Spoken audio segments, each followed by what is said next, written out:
નમસ્તે વિદ્યાર્થી મિત્રો, આજે આપણે ધોરણ 6 વિષય ગણિત એમાં પ્રકરણ 9 માહિતીનું નિયમન તેનો અભ્યાસ કરીશું. સ્વાધ્યાય 9.4 દાખલા નંબર 1. જો તમારી પાસે આવી રીતે ગ્રાફ પોથી ના હોય તો બજારમાં બુક સ્ટોર પરથી ગ્રાફ પેપર આવે છે, તે લઈ અને તેમાં ગ્રાફ દોરવાનો. પહેલો દાખલો છે, શાળાના 120 વિદ્યાર્થીઓ ફ્રી તાસમાં કઈ પ્રવૃત્તિ પસંદ કરે છે તેનો સર્વે કરવામાં આવ્યો. આ માહિતી નીચે કોષ્ટકમાં દર્શાવી છે અને પ્રમાણ માપ 1 એકમ બરાબર 5 વિદ્યાર્થીઓ લઈને આ માહિતીનો લંબ આલેખ તૈયાર કરો. તો અહીં તમને કોષ્ટક આપેલું છે, તેમાં પસંદગીની પ્રવૃત્તિ આપેલી છે, જેવી કે રમવું, વાર્તાની ચોપડી વાંચવી, ટીવી જોવું, સંગીત સાંભળવું અને ચિત્ર દોરવું.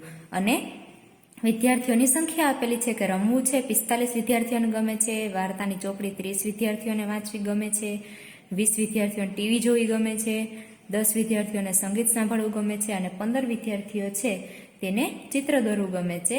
તો આપણે આ માહિતી મુજબ લંબ આલેખ તૈયાર કરવાનો છે. તો સૌ પ્રથમ આપણે આલેખમાં આવી રીતે બે રેખા દોરીશું, જ્યાં છેદે ત્યાં ઓ નામ આપીશું અને અહીં વાય અક્ષ અને આને આપણે એક્સ અક્ષ તરીકે ઓળખીશું. હવે આપણને આપેલું છે કે 1 એકમ બરાબર 5 વિદ્યાર્થીઓ. તો વાય અક્ષ ઉપર આપણે વિદ્યાર્થીઓની સંખ્યા લેશું. તો અહીં છે આપણે 5 એકમ લઈશું અને એવી જ રીતે આપણે 5-5ના ગાળામાં લખતા જશું. એટલે 5, 10, 15, 20, 25, 30, 35, 40, 45 અને 50. હવે અહીં આપણે એક્સ અક્ષ ઉપર પસંદગીની પ્રવૃત્તિ લખીશું. તો અહીં આપણે આ ગાળામાં રમવું, પછી અહીં ચોપડી વાંચવી, અહીં ટીવી જોવું, પછી અહીં સંગીત સાંભળવું અને ચિત્ર દોરવું. તો રમવું છે એ પ્રવૃત્તિમાં કેટલા વિદ્યાર્થીઓ છે? તો 45. તો અહીં આપણે 45 ક્યાં આપેલા છે? તો અહીં આપણે એને ફૂટપટ્ટી વડે આપણે સ્તંભ દોરીશું. આપણે સ્તંભ આલેખ અને ચિત્ર આલેખ વિશે આગળ માહિતી મેળવી ચૂક્યા છે. તો અહીં આપણે સ્તંભ દોરીએ તો આ કેવો આલેખ થયો? સ્તંભ આલેખ થયો. તો આવી રીતે આપણે સ્તંભ દોરી લેવાનો છે. હવે ચોપડી વાંચવી છે તો એમાં કેટલા વિદ્યાર્થીઓ છે? 30 વિદ્યાર્થીઓ. તો 30 વિદ્યાર્થીઓ ક્યાં છે? અહીં. તો અહીં આપણે સ્તંભ દોરીશું.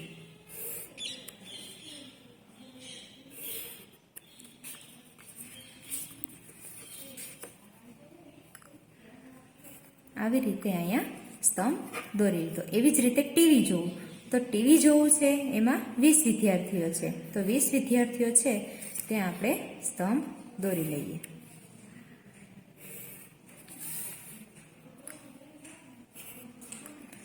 અને સંગીત સાંભળવામાં 10 વિદ્યાર્થીઓ છે. તો 10 વિદ્યાર્થીઓ છે ત્યાં આપણે આવી રીતે સ્તંભ દોરી લઈએ.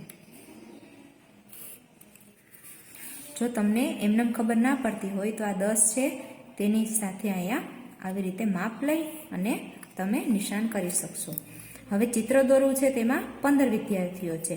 તો 15 વિદ્યાર્થીઓ ક્યાં હશે? અહીં. તો અહીં આપણે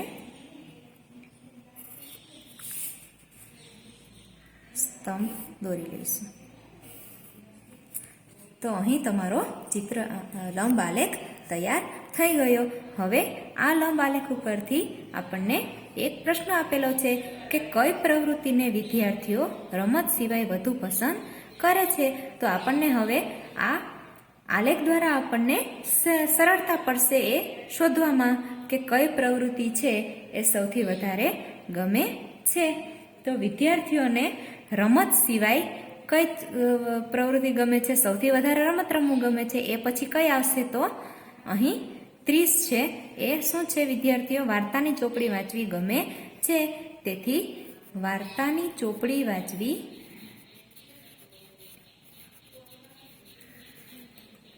રમત સિવાયની પસંદગીની પ્રવૃત્તિ છે. દાખલો બીજો, એક દુકાનદારની સળંગ 6 દિવસ દરમિયાન વેચેલ ગણિતની ચોપડીઓની માહિતી નીચે કોષ્ટકમાં દર્શાવી છે. તમારી પસંદગીનું પ્રમાણ માપ લઈ માહિતીનો લંબ આલેખ તૈયાર કરો. તો અહીં તમને કોષ્ટક આપેલો છે, તેમાં રવિવાર, સોમવાર, મંગળવાર, બુધવાર, ગુરુવાર અને શુક્રવાર એવા દિવસો આપેલા છે અને એ દિવસો દરમિયાન વેચેલ ચોપડીની સંખ્યા છે એ દર્શાવેલી છે. તો રવિવારે 65, સોમવારે 40, મંગળવારે 30, બુધવારે 50, ગુરુવારે 20 અને શુક્રવારે 70 આપેલી છે. તો અહીં આપણે કીધું છે કે તમારું પસંદગીનું માપ લઈએ. અહીં ભલે તમને 1 એકમ બરાબર 5 ચોપડી આપેલી હોય, પણ આપણે 1 એકમ બરાબર 10 ચોપડીઓ લઈશું. તો અહીં આપણે વાય અક્ષ ઉપર 1 એકમ એટલે કે અહીં આ કોષ્ટક છે એ 1 એકમ કહેવાય, એના બરાબર કેટલું લઈશું? 10. તો અહીં આપણે 10 લખીએ.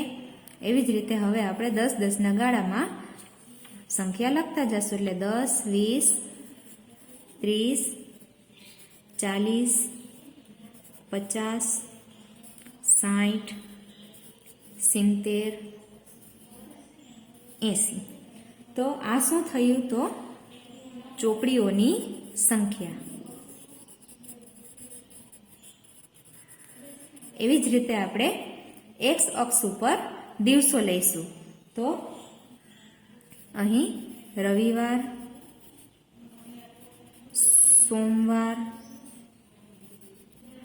મંગળવાર, બુધવાર, ગુરુવાર અને શુક્રવાર. આ શું થયા? દિવસ. હવે રવિવારે કેટલી ચોપડીનું વેચાણ થયું? તો 65. તો 65 ક્યાં આવશે? 60 અને 70ની વચ્ચે. તો આપણે અહીં વચ્ચેનું માપ લઈશું અને આપણે ત્યાં સ્તંભ દોરીશું.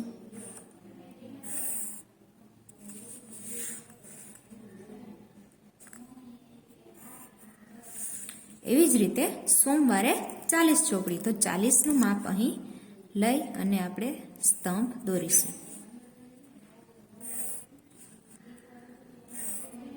અને મંગળવારે કેટલી હતી? 30 ચોપડીઓ. તો 30 છે અહીં આવશે, એટલે મંગળવારે આપણે 30 ચોપડીઓનું વેચાણ થયું છે. એવી જ રીતે બુધવારે 50 ચોપડી. તો 50 છે અહીં આવશે, એટલે આપણે ત્યાં સ્તંભ આલેખ દોરીએ.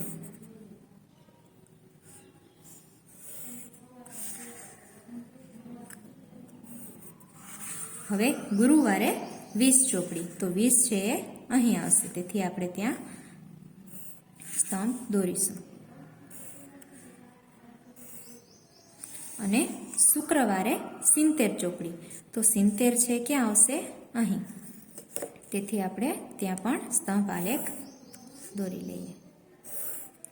તો આ આપણો લંબ આલેખ દોરાઈ ગયો છે.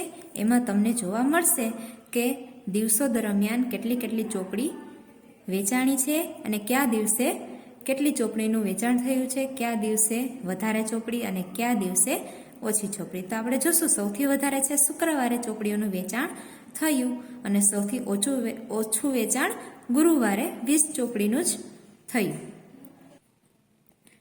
દાખલો 3. નીચેનું કોષ્ટક એક ફેક્ટરીમાં વર્ષ 1998 થી 2002 દરમિયાન તૈયાર કરેલ સાયકલની સંખ્યા દર્શાવે છે. તમારી પસંદગીનું પ્રમાણ માપ લઈ લંબ આલેખ તૈયાર કરો. અહીં તમને કોષ્ટકમાં વર્ષ આપેલા છે અને તેમાં વર્ષમાં તૈયાર કરેલ સાયકલની સંખ્યા દર્શાવેલી છે. તો વર્ષ 1998માં 800 સાયકલ, 1999માં 600 સાયકલ, 2000માં 900 સાયકલ, 2001માં 1100 સાયકલ અને 2002માં 1200 સાયકલ તૈયાર કરેલી છે. તો આપણે પસંદગીનું પ્રમાણ માપ લઈએ તો આપણે વાય અક્ષમાં 1 એકમ બરાબર 100 સાયકલ લઈએ તો અહીં આપણે 1 એકમ બરાબર 100 લઈએ એવી જ રીતે આપણે એ જ ગેપમાં આગળ સંખ્યા લખીશું એટલે 200 300 400 500 600 700 800 900 1000 1100 અને 1200 અહીં એક શખ્સ ઉપર આપણે વર્ષ લઈશું તો અહીં આપણે સૌપ્રથમ 1998 અહીં 1999 અહીં 2000 અહીં 2001 અને 2002 લઈશું તો આ શું થયું વર્ષ અને આ શું હતું તો સાયકલો હવે 1998ની સાલમાં કેટલી સાયકલ તૈયાર કરેલી છે તો 800 તો અહીં 800 છે ત્યાં આપણે આલેખ દોરીશું સ્તંભ દોરીશું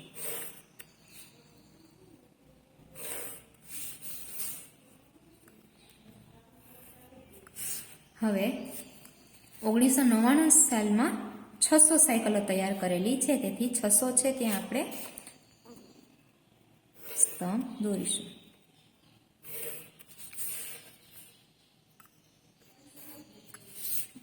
એવી જ રીતે 2000ની સાલમાં 900 સાયકલ તૈયાર કરવામાં આવી તેથી 900 અહીં છે તેથી આપણે અહીં સ્તંભ દોરીશું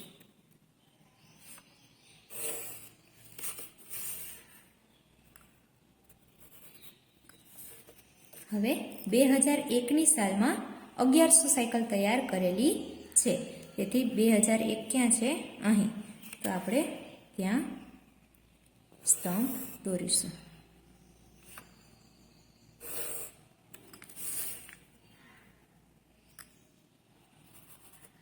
અને છેલ્લે 2002ની સાલમાં કેટલી સાયકલો તૈયાર કરેલ છે 1200 તો અહીં 1200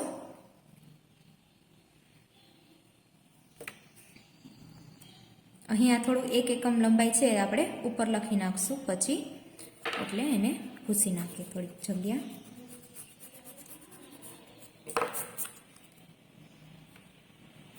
એટલે અહીં આપણે 1200 છે ત્યાં આપણે આલેખ દોરશું 1 એકમ લંબાઈ બરાબર 100 સાયકલ તો અહીં આપણે જોશું કે આ રીતે લંબ આલેખ તૈયાર થઈ ગયો હવે આ આલેખ પરથી આપણે માહિતી મેળવી શકીએ છીએ કે કયા વર્ષમાં વધારે અને કયા વર્ષમાં ઓછી સાયકલ છે તૈયાર કરવામાં આવી તે આપણે સરળતાથી જોઈ શકીએ છીએ તો એમાં પ્રશ્ન એ કયા વર્ષમાં સૌથી વધુ સાયકલ તૈયાર કરવામાં આવી તો અહીં આપણે આલેખ ઉપરથી ખ્યાલ આવે જ છે કે 2002 છે એમાં સૌથી ઊંચો સ્તંભ છે તેથી કઈ સાલમાં તો 2002ની સાલમાં આપણે સૌથી વધુ સાયકલ તૈયાર કરવામાં આવી અને બી છે કે કયા વર્ષમાં સૌથી ઓછી સાયકલ તૈયાર કરવામાં આવી તો એ સૌથી નીચો સ્તંભ છે કયો છે 1999નો તો 1999ની સાલમાં સૌથી ઓછી સાયકલ તૈયાર કરવામાં આવી જુદા જુદા વય જૂથની સંખ્યા ધરાવતી વ્યક્તિઓની સંખ્યા દર્શાવતું કોષ્ટક નીચે આપેલ છે ને માહિતીના આધારે 1 એકમ લંબાઈ બરાબર 20,000 વ્યક્તિ પ્રમાણ માપ લઈ લંબ આલેખ દોરો અહીં આપણને માપ આપેલું જ છે કે 1 એકમ બરાબર આપણે 20,000 વ્યક્તિ લેવાના છે અને અહીં કોષ્ટકમાં વયજૂથ આપેલા છે કે 1 થી 14 છે એ વયજૂથ 15 થી 29નું વયજૂથ 30 થી 40નું વયજૂથ 45 થી 59નું વયજૂથ 60 થી 74 અને 75 અને તેથી વધુ અને એમાં વ્યક્તિઓની સંખ્યા 2 લાખ 1,60,000 1,20,000 1,20,000 80,000 અને 40,000 તો સૌ પ્રથમ આપણે વાય અક્ષ ઉપર આપણે વ્યક્તિઓની સંખ્યા લઈશું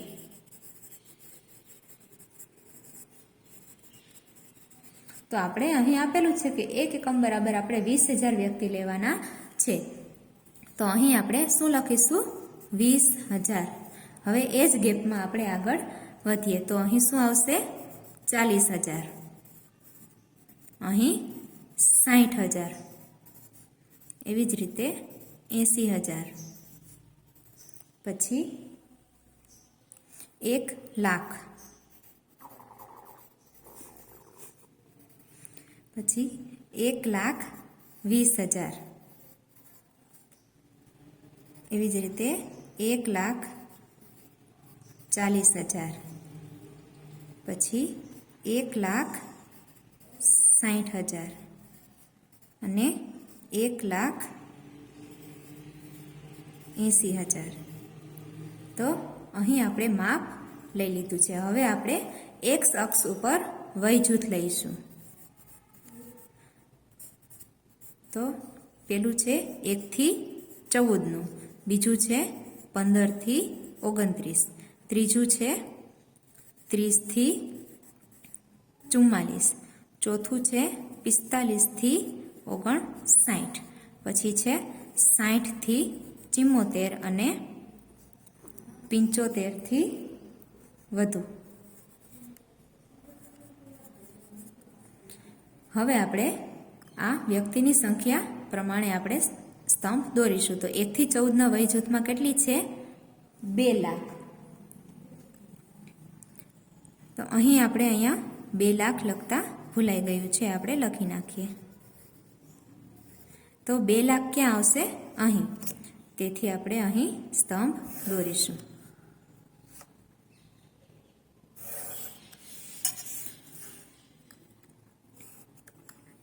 હવે 15 થી 29ના વય જૂથમાં કેટલી છે? 1,60,000. તો 1,60,000 ક્યાં આવશે? અહીં. તેથી આપણે અહીં દોરીશું સ્તંભ.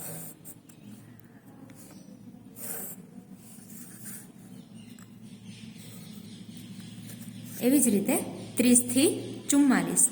તો 30 થી 44ના વય જૂથમાં કેટલી સંખ્યા છે? 1,20,000. તેથી 1,20,000 ક્યાં આવશે? અહીં. તો આપણે ત્યાં સ્તંભ દોરીએ.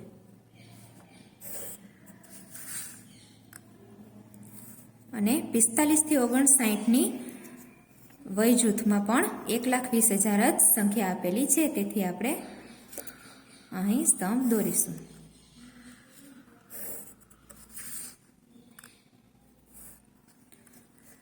થી 74માં 80,000 આપેલા છે, તેથી 80,000 ક્યાં આવશે? અહીં.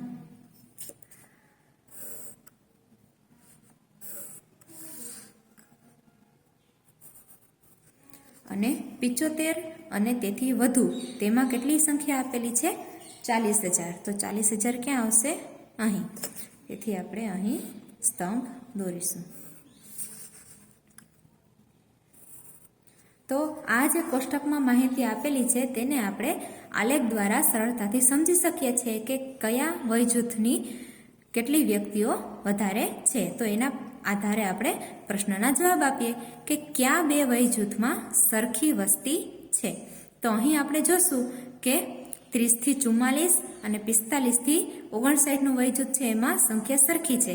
તેથી 30 થી 44નું વય જૂથ અને 45 થી 59નું વય જૂથમાં સરખી વસ્તી છે. અને બીજો પ્રશ્ન છે કે આ શહેરમાં 60 વર્ષ કે તેથી વધુ ઉંમરના સિનિયર સિટીઝન કેટલા છે. તો આ જે આખું શહેર હતું એમાં 60 વર્ષથી વધુના કેટલા છે. તેથી આપણે 60 વર્ષથી વધુ એટલે અહીં આ 60 અને 74નું વય જૂથ છે. તો એમાં કેટલા હતા? 80,000. અને તેથી વધુ એટલે કે અહીં 75માં જે સંખ્યા આપેલી છે એ એટલા કેટલા છે? 40,000. બંનેનો આપણે સરવાળો કરીશું તો આપણને જવાબ મળશે 80,000 + 40,000 બરાબર 1,20,000. તો 60 કે તેથી વધુ ઉંમરના સિનિયર સિટીઝન કેટલા છે? તો 1,20,000 છે સિનિયર સિટીઝનો છે.